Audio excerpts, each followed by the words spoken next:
The Melting Pot. Hosted by Dominic Monkhouse. Hello, welcome to The Melting Pot. This is Dominic Monkhouse. I'm joined today by Rob Belgrave, who is the CEO at Wirehive. They are a technology service provider for the digital agency community in the United Kingdom. Rob has a unique view, I think, of where the rise of robotics, artificial intelligence, and machine learning is taking us. It's not the typical dystopian view of robots taking over the world and us all losing our jobs. He's looked deep into history, he's looked into the Renaissance to see what that period could tell us about our future. So, with no further ado, Rob Belgrave.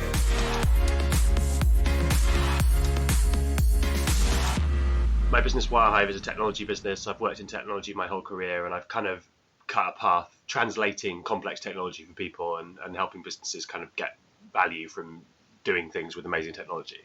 So I guess I consider myself pretty well placed to have a good understanding of what's coming in the future.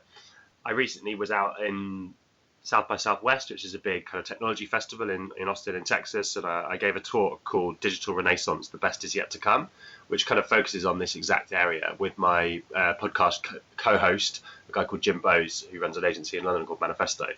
And together we sort of formed this viewpoint that actually maybe everything's going to be great in the future, that there's a huge amount of dystopia being written about, talked about, lots of sci-fi being made that kind of focuses on this idea of the sort of Skynet scenario, images of Terminator-like figures, this sort of concept that artificial intelligence is going to take over, robots are going to take all of our jobs, and humans are going to become redundant. And I think that actually from where I'm sitting, that's certainly not the guaranteed outcome, and actually not necessarily even the likely outcome. To draw inspiration for this idea, we went and looked at what happened during the Renaissance. So many people will know a lot more about the Renaissance than I did, but I did a lot of research for the talk and was kind of pleasantly surprised that my assertions seemed to be right. So during the Renaissance, predominantly in kind of Italy and Central Europe, there was this amazing period of change and growth, and it sort of affected everything. It affected art, music, science, technology, the distribution of wealth, social mobility, everything kind of changed. And there's some key figures from that period. Nicholas Copernicus, the guy who figured out the heliocentric view of the universe, which means the sun's in the middle, which turned out to be quite important. Galileo, lots of really famous people, and obviously Leonardo da Vinci, who was kind of an all-round rock star of the era. The Mona Lisa still hangs in Paris today, and one of his most famous pieces of work, but he also did a lot of work with technology. And one of the things that happened during that period, which made this all possible, was the plague. And the plague killed about half of the population of every major city in Italy, which was kind of the epicenter of the whole movement. And that doesn't sound particularly utopian, but what that meant was that suddenly there was this huge abundance of resources because they had all of this machinery and the mechanics of their society was set up to service a population twice the size of the population they found themselves with, which meant that suddenly everybody was quite wealthy, there was plenty of food to go round, and it kind of created this amazing period where people had free time and could kind of get creative, and when humans can get creative, we do some of our best work. And so sort of to paraphrase a bit, I think that's the vision I have for the future potentially, is maybe actually the machines and the artificial intelligence will take away a lot of the boring stuff, the menial tasks, the manual labor, and free us up to focus on the stuff humans do so well. And that will definitely include philosophy and music and art and all the kind of softer stuff, but actually will definitely feature, changes to the way we understand ourselves and each other, the way our society is put together, and the technology that will continue to develop as well. So that's the kind of headlines, I guess, and I can talk about some of the specifics about why that's going to happen if you like. Yeah, that's great. The three kind of key areas that featured in the Renaissance were the technology, the ethics, and the people. So we'll focus on the technology a little bit first. So there's this concept called demonetization that you really need to understand to really get a picture of the future. And demonetization is the concept that everything at some point in the future is essentially going to be free or at marginal cost. And that is because of technologies. And so a few key areas to kind of illustrate that. So the first one would be energy. Energy is fast becoming essentially free. I had a bit of a hippie upbringing, and I was always told by my mum, one day we'll crack this energy thing and it'll be great. And I'm very pleased to say that is actually within our grasp. I mean, within the next 10 years, it looks like that's going to be a reality. 8,000 times more energy hits the surface of the planet every day from the sun than we use, and we just need to figure out how to capture that. We can do that in a number of different ways. Hydro and solar look like the two winners at the moment, and solar technology is getting to a point where energy production will, fall well below the cost of doing it with traditional power plants and stuff. And I think that's the nice thing about this demonetization trend, is it's driven by capitalism ultimately, which is why there's no doubt it will happen. There was a week in Germany, I think in March last year, or possibly April, where it was so windy, and they have a massive wind farm set up in Germany. There was so much wind during that period that the energy production cost from their nuclear facilities was higher than the spot price they could sell energy on the market. So they actually shut down production of energy from their nuclear plants for a period of about a week, because they were generating so much cheap electricity from wind. So this is all happening. Energy is going to basically be free. So then what happens next? So today, energy isn't free, but I'm just struck by how much change we've already had as the compute power that we rely on for many of the transformational changes in the world today, as the cost of compute or storage or networking, telephone calls, mobile phone calls, data transmission, that's all tending towards zero, or was almost at zero. And so it's just fascinating that it's going to be a second wave of change as energy becomes becomes free as well. Well, exactly. So that's why I start with energy, because I think it's probably the most profound change that we'll see, right? Is because so much stuff can be driven by electricity now, and we'll come on to some of the other things. So the second key thing for me is communication. Something many people don't realize is that actually only about 55% of the global population of the planet has internet access today, which is really low in my opinion, like much lower than I think someone's perception is if they live in a cosmopolitan capital city, or even in a developed country, right? I think like internet access is considered a basic human right these days in many ways, and sort of probably second to running water, I would suggest, and with good reason, right? So what's happening in the space of communication? Well, the energy changes will make the infrastructure very cheap or basically free to run, but also there are a number of companies engaged in activities that will put internet infrastructure in space or in low orbit, which will mean that for the first time we will have true 100% coverage of our planet. I mean, the people that are doing that are the likes of Facebook. Google have an amazing project called Loon, where they're sort of floating these weather balloons in a specific configuration, so they'll cover everywhere. Virgin and Branson's lot are engaged in a project to launch a satellite network. Elon Musk's doing a satellite network. There are some Japanese startups doing similar stuff. So basically, everybody will have internet access for free anywhere in the world from space, and it won't be slow. It'll probably be 400 to 500 megabit, which for the non-technical listeners is pretty damn fast, much faster than we all have at home today. So at some point in the not too distant future, energy is basically going to be free, and the internet is going to be fast and basically free and available to everybody. So I'm sure you'll be starting to get the picture of how different the future might look from this. The third key trend is transportation. There's a lot of interesting stuff going on here. We interviewed the SVP of Hyperloop One on the podcast a couple of months ago. It was an introduction from you, actually, which was very much appreciated. And what the guys at Hyperloop are doing is creating a new mode of transportation which enables fast point-to-point transit in a sort of spaceship in a tube, I guess, is the easiest way of describing it.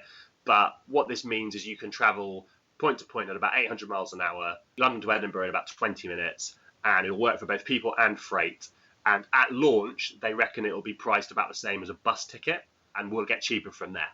So again, energy is the biggest cost of running that network. I think we can see with energy approaching marginal cost, transportation will go that way too. And the other area of transportation that's going to radically change is the autonomous vehicle. So they reckon that autonomous vehicles will be about 10x cheaper to own, or to use rather, because they'll typically be in a shared ownership scenario.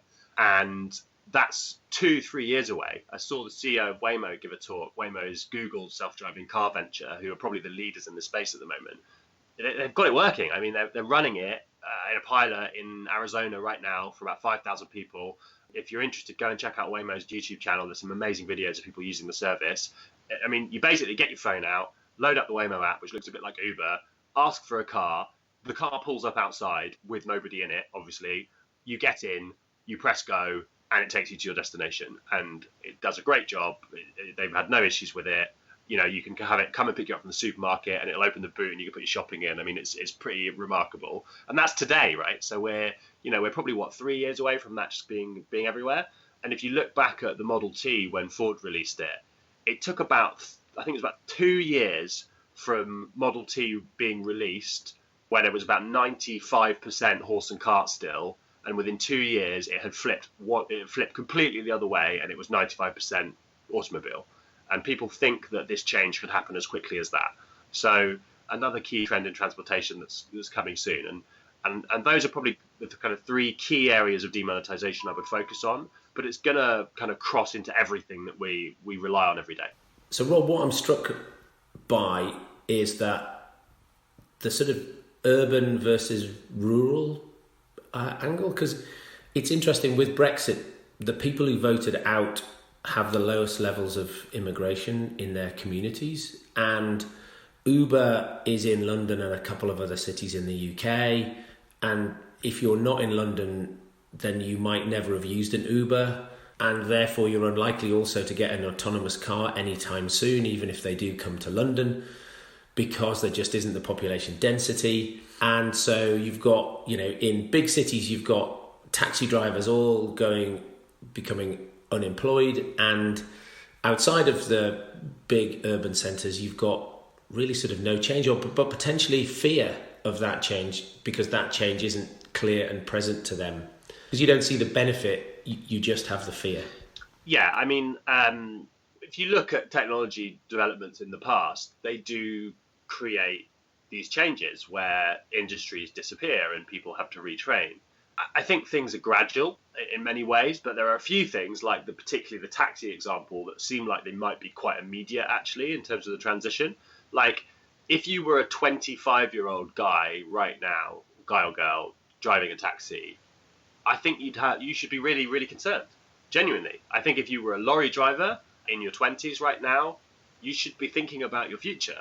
I think if you were in your maybe 40s, late 40s, maybe it's not something you need to worry about, and you can just kind of ride it out.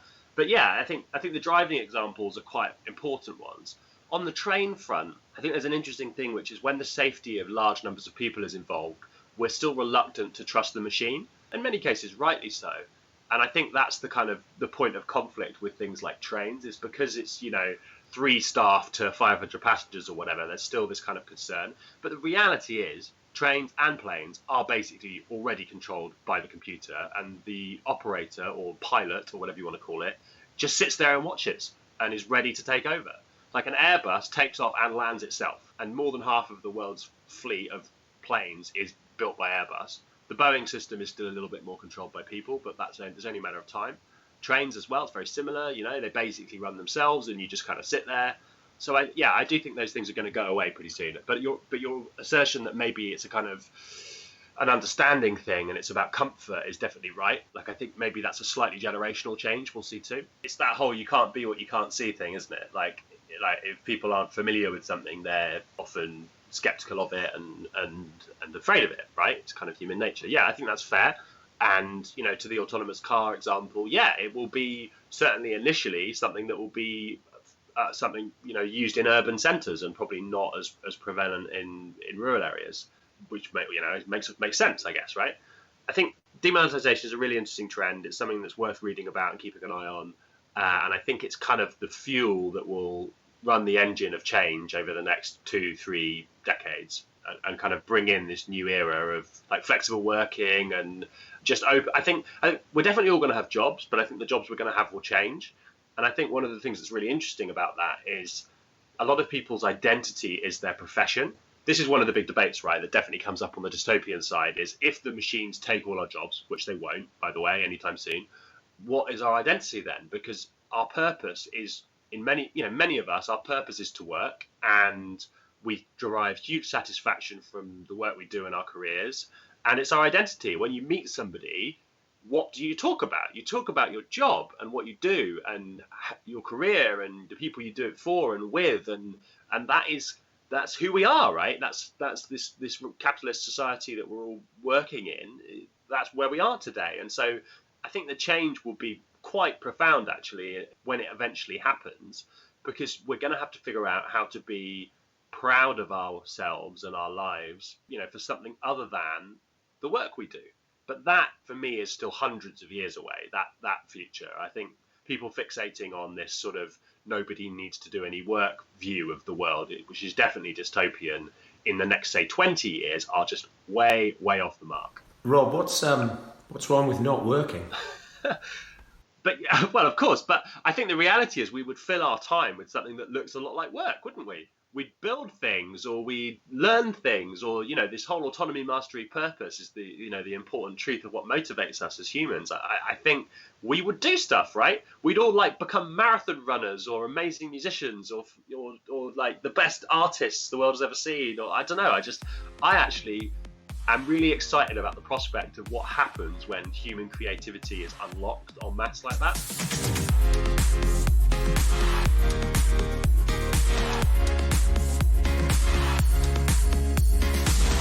Rob, that's great. One of the other big trends we've seen over the last couple of years is blockchain and cryptocurrency. And certainly we were talking towards the back end of last year about cryptocurrency and its amazing rise. Since then, it's fallen by 50%, so quite a roller coaster.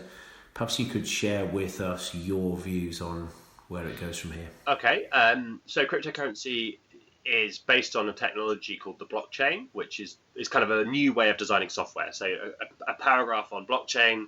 Blockchain enables a kind of new way of building software and applications, which essentially creates a sort of distributed and decentralized network. The simplest way to think about a blockchain is the idea of a shared ledger that it can only be appended or added to. If you imagine that three people in different places all have a notebook in front of them, and anything that any of them write in that notebook is immediately replicated in the other people's notebooks, then if one of you was to lose your notebook, have it stolen, have it tampered with, you could consult with the other two to reach consensus about what was written on that page. Scale that out to millions and millions of notebooks, which is what most blockchain networks look like, and you start to understand the power of this technology, particularly its immutable nature, right? Its tamper-proof nature. It's sort of safe and secure by design. And so that's a very simplistic view of what's possible, but it also opens up some really interesting models around incentivizing the people that participate in the network financially. And so it's kind of given birth to this new wave of business concepts. And I'm confident blockchain is a transformational technology that is going to, is not going away anytime soon. And so the first kind of killer application of blockchain that gained sort of notoriety was Bitcoin, which is a cryptocurrency implementation.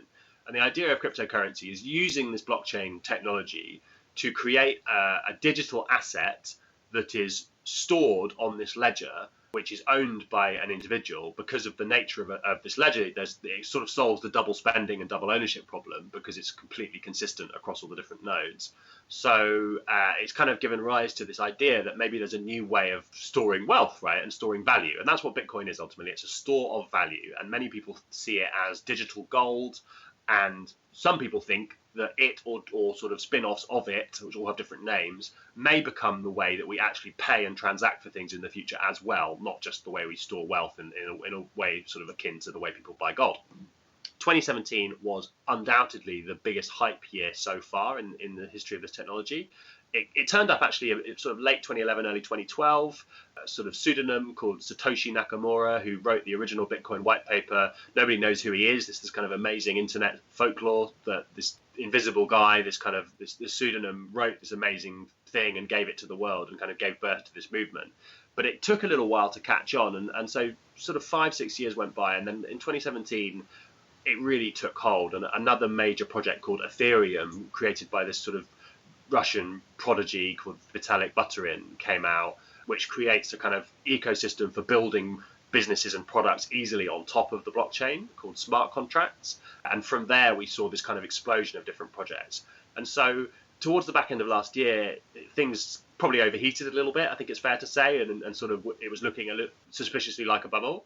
we were due a kind of healthy correction of the value of many of these things. I mean, the value of some of these projects that had nothing more than a concept was exceeding the value of like major PLCs, which, you know, was probably an indication that things had got a little bit out of hand. People were pricing in, a bit like in the first .com boom, the kind of speculative value of what some of these things might be once they're fully up and running. So late December into January, we saw a kind of pretty heavy correction in a lot of these assets, but they're starting to come back out of that slump now.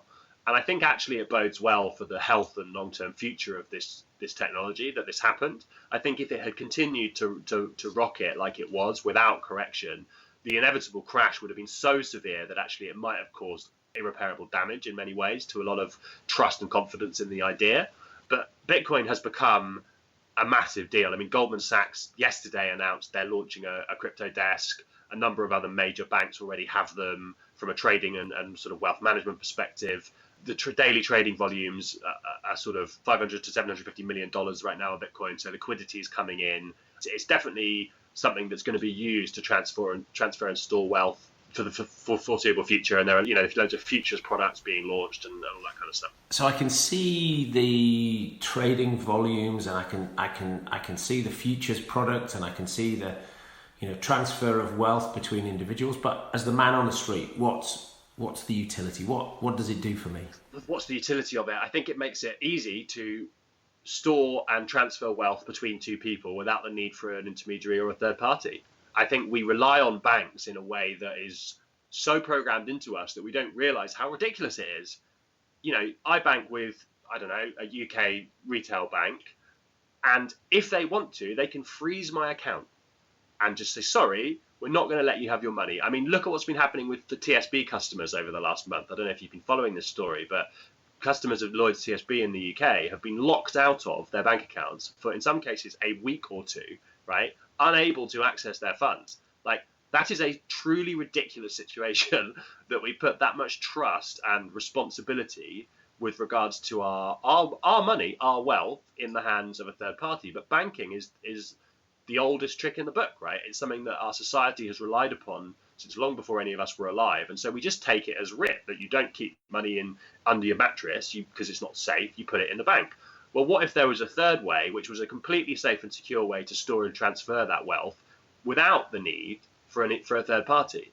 And that, for me, is the single simple utility of cryptocurrency in the foreseeable future, without even getting into all of the fancier stuff that it's creating and all of these amazing, you know, distributed decentralized networks where participants are incentivized to secure or run or do kind of various key elements of providing some service.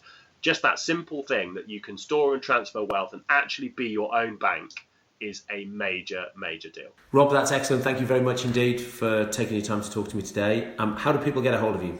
No problem at all. If you'd like to know more, I'm at Robert Belgrave on Twitter. My podcast is Alexa_stop or Alexa Stop on iTunes and SoundCloud, where you can hear this sort of ranting on a more regular basis.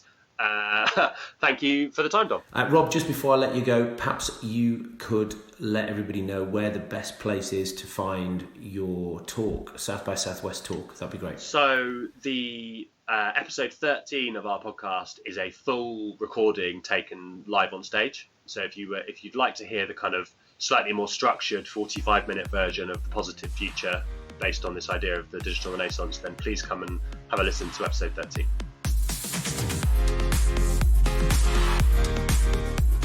The Melting Pot was hosted by Dominic Monkhouse, and you can find out more about Dom on LinkedIn. Just search for Dominic Monkhouse or his companies, Foundry Media or Foundry 51.